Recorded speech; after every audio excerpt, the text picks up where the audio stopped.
Ladies and gentlemen, good evening and a very warm welcome to this really special event to mark the 25th anniversary of the handover of Hong Kong.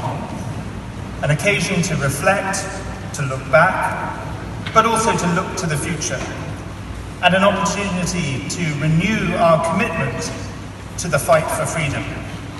今日係7月1日，香港主權移交25週年。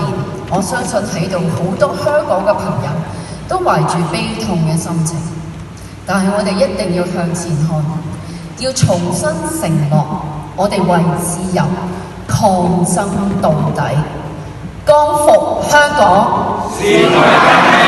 光復香港，光復香港。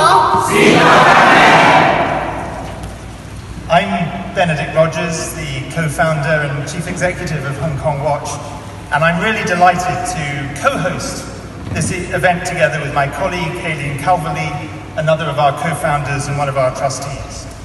Aileen 係香港監察嘅共同創辦人，咁我同阿 Benedict Rogers 咧，我哋叫佢做阿 Ben 嘅，就係今日大會嘅司儀。咁阿 Ben 咧其實有個中文名嘅，你個中文名係乜嘢啊？羅傑斯。Very good， 俾啲掌聲佢好。咁我哋除咗有彭定康啦，亦都有羅傑斯，我哋俾啲掌聲，我哋嘅前港督。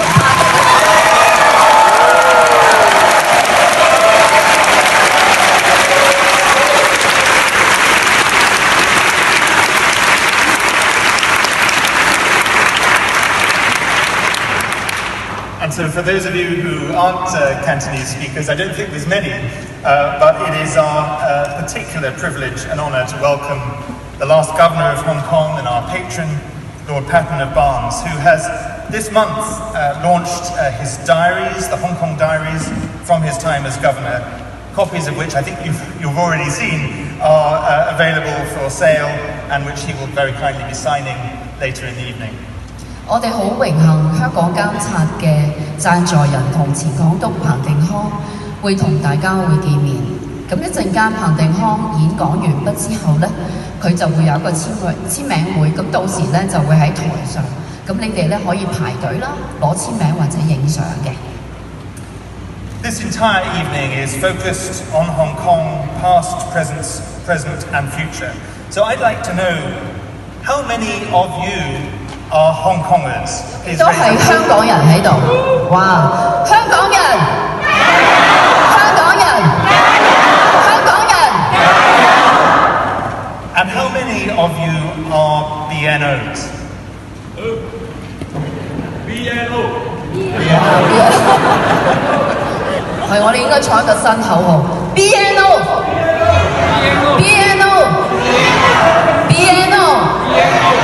其實以前我幫一啲平權嘅組織咧，佢哋會嗌 BNO British， 佢哋真係咁樣解，係令到我好感動嘅。佢哋就當時咁樣。And I want to say to you 5 words. You are very welcome here.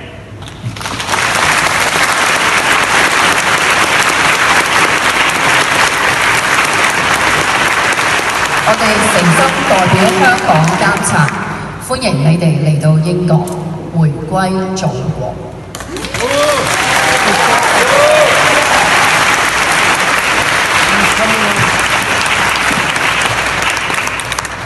Our theme tonight is Reflections at a Critical Juncture, marking the 25th anniversary of Hong Kong's handover with Lord Patten. Before we invite Lord Patten to address us, let us just very briefly introduce Hong Kong Watch and provide a quick overview of the programme for this evening. 喺彭定康同大家見面之前，我哋好快咁樣介紹一下香港監察係咩嚟。In the summer of 2017, so exactly 5 years ago, Aileen and I and 2 of our other trustees and co-founders, Dr. Malti Kading and Grace Sargent, met at an event in Parliament to mark the 20th anniversary of the handover. 喺2017年5年之前，咁我同阿 Ben 同埋另外2個共同創辦人就喺英國國會一個seminar 嗰度撞到，咁當時咧就係、商討香港主權移交20年嘅。Hong Kong's freedoms even then were spiralling downhill, but no one at the time seemed to be talking about it. I had lived in Hong Kong for the first 5 years after the handover, and since the umbrella movement in 2014, I'd been trying to advocate for Hong Kong in my spare time. But by the summer of 2017, I knew that we needed to do more. We decided it was time for action, we built a team, we involved some of the most senior politicians in the United Kingdom, and Hong Kong Watch was born. 當時咧，我哋預期香港嘅自由咧係會越嚟越差啦。咁我哋見到好多我唔知你記唔記得2017年有好多議員被 DQ， 亦都有抗爭者入獄13+3，大家仲記唔記得？亦都有旺角嘅議士入獄嘅。咁但係國際上係完全冇人理。咁所以我哋當時見面咧，我哋就決定要成立一個新嘅組織。咁而當時我哋好榮幸邀請到好多英國資深嘅政客啦、議員同埋前外相咧，就做我哋嘅贊助人嘅。We launched Hong Kong Watch on the 10th of December 2017 in Speaker's House in Parliament. And from the very beginning, we have always been entirely cross-party, drawing support from all sides in Parliament and around the world. Our team includes Hong Kongers and friends of Hong Kong, and now we have patrons not only in the UK, but in the United States and Canada, 8 Canadian MPs and former ministers, and 2 former US ambassadors. 我哋喺2017年嘅時候，就喺英國國會嘅 Speaker House 正式成立香港監察。咁我哋不嬲都係多黨派啦，而我哋嘅 team 裏邊有香港人，亦都有支持我哋香港人嘅國際盟友。而我哋而家喺加拿大咧，已經有8位國會議員同埋前部長咧做咗我哋嘅贊助人。而喺美國咧，我哋都有2位美國嘅大使咧係我哋嘅贊助人嚟嘅。And of course, Beijing gave us an early, unexpected boost, both by denying me entry to Hong Kong and then by condemning our founding patron, Paddy Ashdown, who visited Hong Kong soon after I was banned, and he went there because I couldn't. 咁當時我哋其實係寂寂無名啦，咁北京咧就唔俾阿 Ben 去香港，就掟咗佢走，就喺機場嗰度。咁而香港嘅政府咧，亦都出聲明譴責我哋當時嘅patrons 啦，Lord Paddy Ashdown 嘅香港報告。咁突然間我哋就聲名大噪啦。So what is Hong Kong Watch's mission? Well, in brief, we try to shine a light, raise a voice, and mobilize support for Hong Kong in its hour of need. 咁我哋嘅 mission 係啲咩咧？就係我哋要國際社會關注香港，為香港發聲，但係唔係淨係識出聲明，出聲明係冇用。我哋要佢哋推動政策，用國際社會嘅力量去幫助香港人。When we first started, we talked with 3 of our patrons, Lord Ashdown, Lord Alton, and Lord Patten, who encouraged us from the very beginning to advocate for a BNO scheme and to reach out to Commonwealth countries to help. We worked together with them and other allies in Parliament, and today not only is the BNO scheme providing a lifeline to so many Hong Kongers, to so many of you, but thanks to Lord Patten, Lord Alton, Damien Green and others, earlier this year it was extended to assist some of the most vulnerable young people. 喺2017年，我陪同一個非常著名嘅 activist 去見議員啦，咁我哋3個贊助人都同一時間同我哋講，你哋一定要為 BNO 平權，亦都要去英聯邦嘅國家咧揾佢哋幫香港人。當時好多人同我講 ，A 你唔好嘥時間 ，BNO 係冇可能有居留權嘅。咁但係經過咗我哋好多嘅努力，好多英國議員嘅幫助，亦都有好多組織喺度在座。一齊努力咧，咁最終 BNO 就可以回歸英國。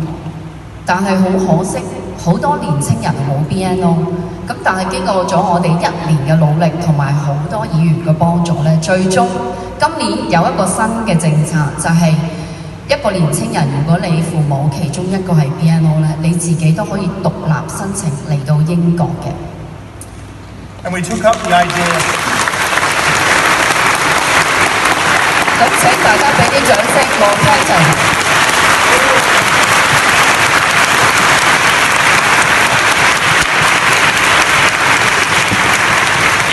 我記得我喺House of Law 裏邊同佢飲茶，佢就同我哋講：你一定要幫 BNO， 所以你哋要再俾多次掌聲佢。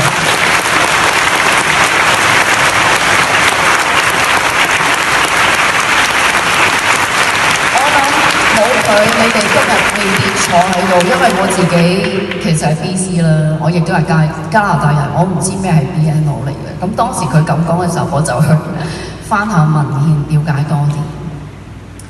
And we took up the idea of approaching Commonwealth countries, particularly Canada and Australia, and we want to thank Canada's Global Affairs for what Canada has done. We want to thank Australia for what it has done. And again we thank Lord Patten and Lord Alton, who wrote to the Canadian Foreign Minister encouraging Canada to act. 喺2020年，英國政府宣布有 BNO 呢一個居留權之後咧，加拿大外交部係揾我哋啦，就問加拿大究竟可以幫啲乜嘢，可以點樣做？我係好感謝加拿大外交部幾位同事佢哋非常之同情香港人。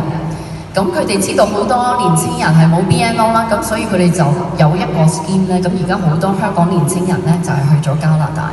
咁當然我哋都要多謝彭定康、羅 Patten， 佢哋特登寫信俾加拿大嘅外交部長咧，要求佢哋咧幫香港年青人嘅。Our major focus.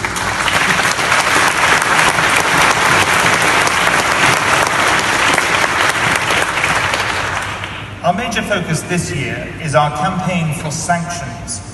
It is intolerable that only the United States has imposed sanctions on officials in Beijing and Hong Kong responsible for dismantling Hong Kong's freedoms. The United Kingdom, Canada, Australia, the EU have not. And so it is our aim to ensure that that changes, because if the regime is allowed to get away with what it has done, with no consequences, with no price to pay, with impunity, then it will only be emboldened to be even more repressive at home and aggressive abroad. 美國有呢一個金融制裁香港自治法，但係其他國家加拿大啊、澳洲啊、歐盟係未有。咁前幾日我哋有一個週年籌款晚宴啦，咁其中一個英國議員就同我講，佢話好抱歉，英國未能夠去制裁香港嘅官員。咁我就同佢講，我其實好感謝佢咁熱心，但係我哋唔係一次就會成功嘅，我哋要經過好長嘅時間。咁所以我哋會繼續去同唔同嘅國家去傾嘅。Our recent research has found that 9 Hong Kong officials and 12 members of Hong Kong's Patriots-only legislature and their families have property overseas, including in the UK. A month ago, 110 parliamentarians in the UK wrote to the Foreign Secretary calling on the British government to conduct an audit of all Hong Kong and Chinese officials' assets in this country. 我哋最新嘅研究咧，就係發覺有好多香港嘅官員咧，就喺英國同加拿大有資產。咁你哋知唔知道邊啲香港官員喺英國有資產？例如立法會主席邊個？梁君彥係啦。食物及衛生局長邊個？陳肇始，喂啲字幾深，其實我唔好識得讀嘅。另外就係商務及經濟發展局局長係邊個？邱騰華係啦，跟住公務員事務局局長聶德權係啦，呢啲全部都海外咧係有 asset。其實Kerry 咧已經俾人制裁咗 ，yeah he's been sanctioned by the US。咁但係呢啲佢未 sanction 咁我哋好開心咧，一個月前有110個英國國會議員咧就寫信要求英國政府盡快要去 audit， 即係話要去徹底調查香港官員喺英國嘅資產。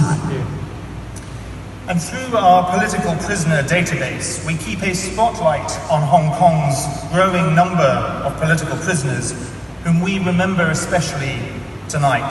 We have a free political prisoners campaign, and we will not stop fighting until every political prisoner in Hong Kong is released.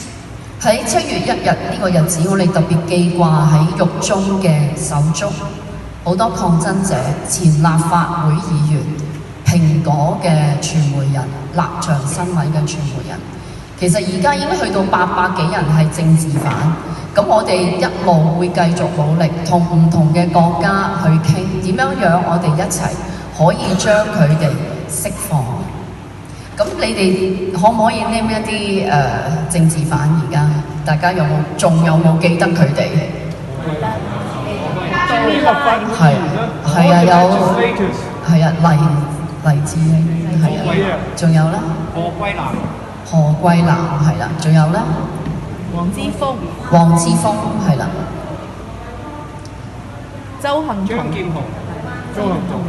哇，好多名喎，反正係係啊，成間房都係名嚇。咁我哋真係每年7日，我哋一定要呼籲所有嘅國家，我哋嘅盟友咧，要幫手，要去釋放呢啲政治犯嘅。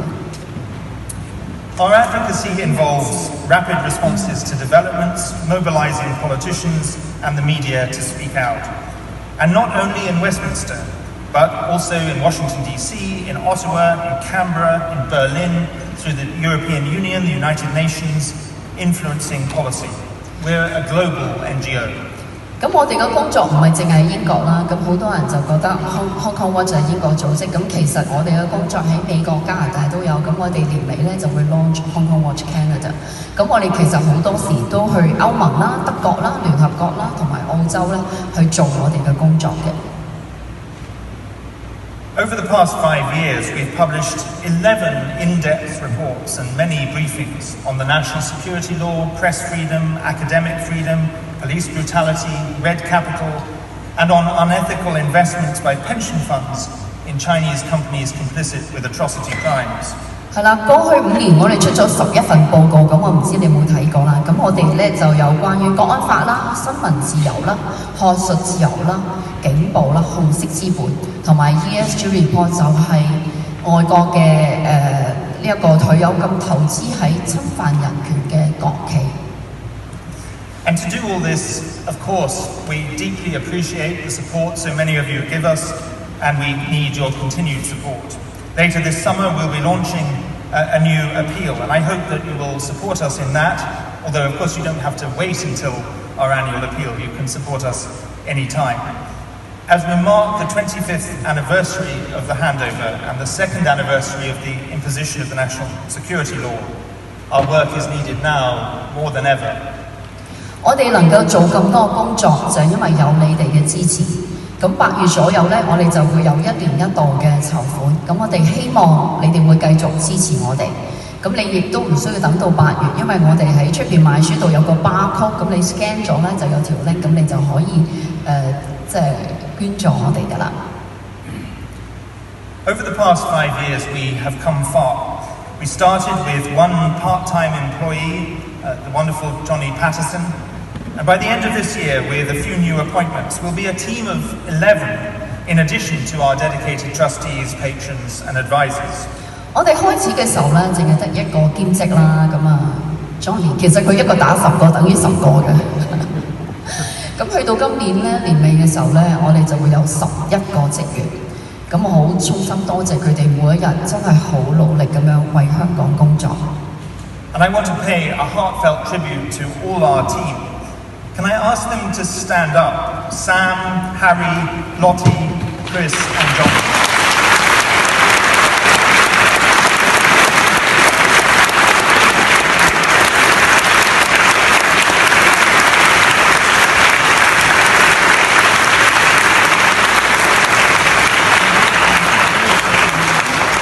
I also want to welcome and thank members of our advisory group, Ray Wong and Luke de Pulford, who are with us tonight, and pay tribute to all our other advisors and patrons.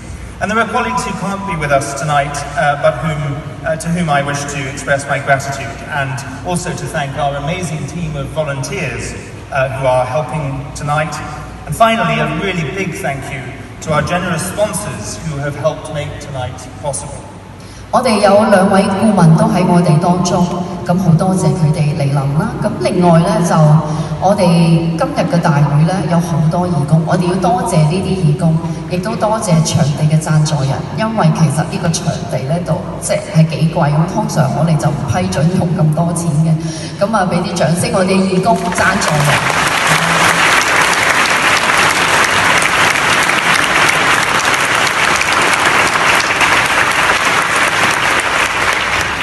Now we're getting really close to the moment we've really come here for. But before we get there, a few words about the rest of the evening. In a few moments, before Lord Patten speaks, we will stand and sing Glory to Hong Kong.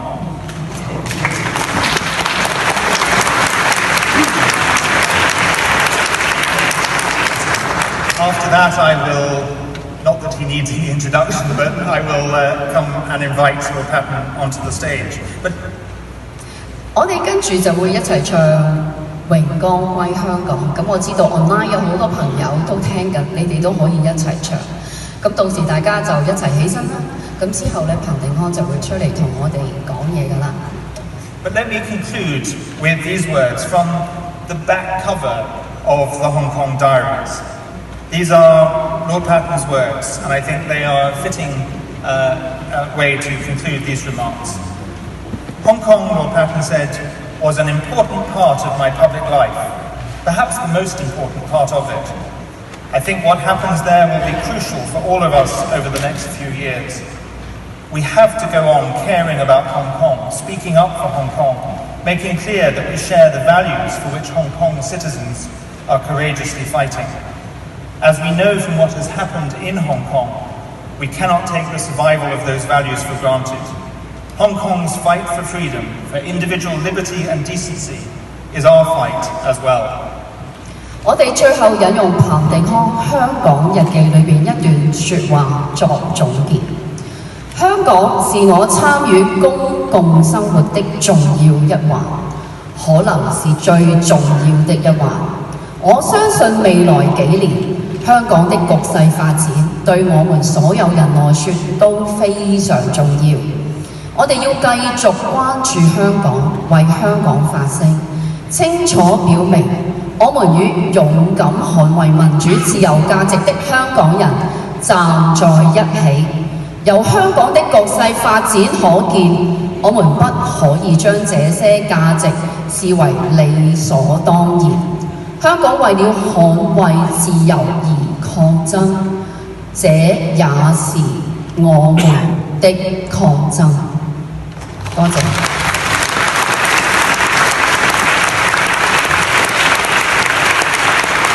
Fight for freedom!